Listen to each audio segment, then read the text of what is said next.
Le culte à Osiris va se répandre dans l'espace et dans le temps. Il va être adopté aussi par les Romains qui vont s'emparer de l'Égypte et vont en faire une colonie romaine. Un dieu, le dieu Apis, le fameux taureau Apis, est aussi un des avatars du dieu Osiris.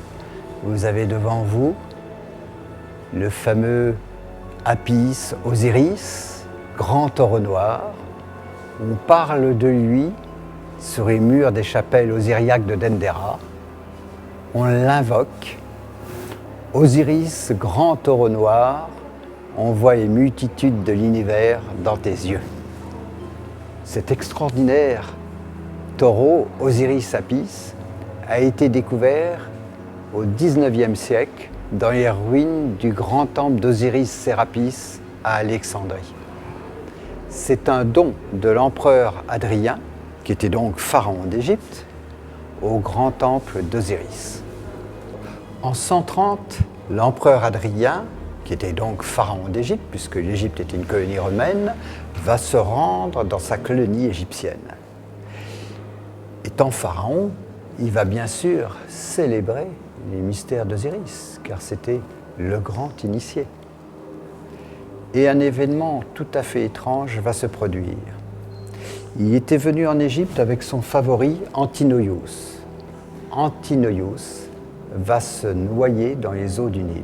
Or, pour les Égyptiens, tout noyé était un Osiris, car avant de fragmenter le corps d'Osiris en 14 morceaux, 7 il l'avait jeté dans le Nil où il s'était noyé.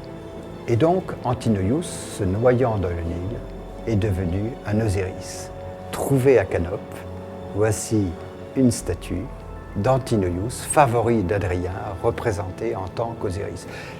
Encore plus étrange, quand Hadrien va revenir en Italie, il va construire la Villa Hadriana, que l'on peut visiter tout à côté de Rome.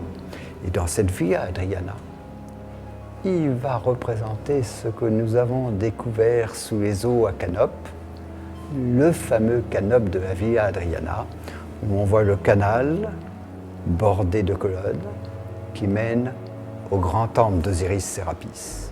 Eh bien, ce que l'on voit à la Villa Hadriana est une miniature de ce que nous avons découvert sous les flots en baie d'Aboukir.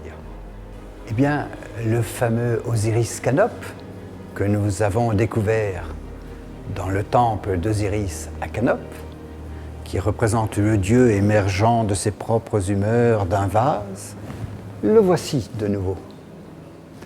Nous l'avons trouvé, porté par un prêtre d'Osiris, représenté sur une statue.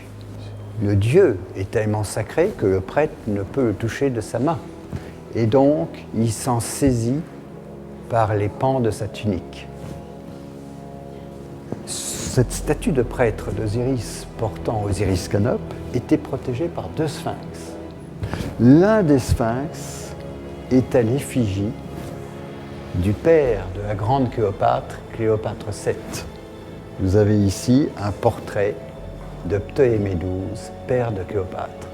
Eh bien, nous avons retrouvé ces 3 monuments dans cette disposition. Un petit sphinx, le prêtre d'Osiris portant Osiris Canope, un grand sphinx. Quand on a découvert ces 3 monuments sous l'eau, j'ai eu quand même un étrange sentiment. Le sentiment d'avoir déjà vu quelque part cette scène. Je me suis dit, mais c'est pas possible, je n'ai pas pu voir cette scène. On vient de découvrir ces objets aujourd'hui même. Comment c'est possible? Puis je me suis souvenu que lors d'un voyage en Italie, dans la ville d'Herculanum, j'avais vu cette scène. Sur une fresque d'une des villas est représentée une scène qui se passe en Égypte, car on voit des palmiers et des ibis. On y voit un prêtre qui sort d'un temple portant l'Osiris Canope, à sa droite un petit sphinx, à sa gauche un grand sphinx.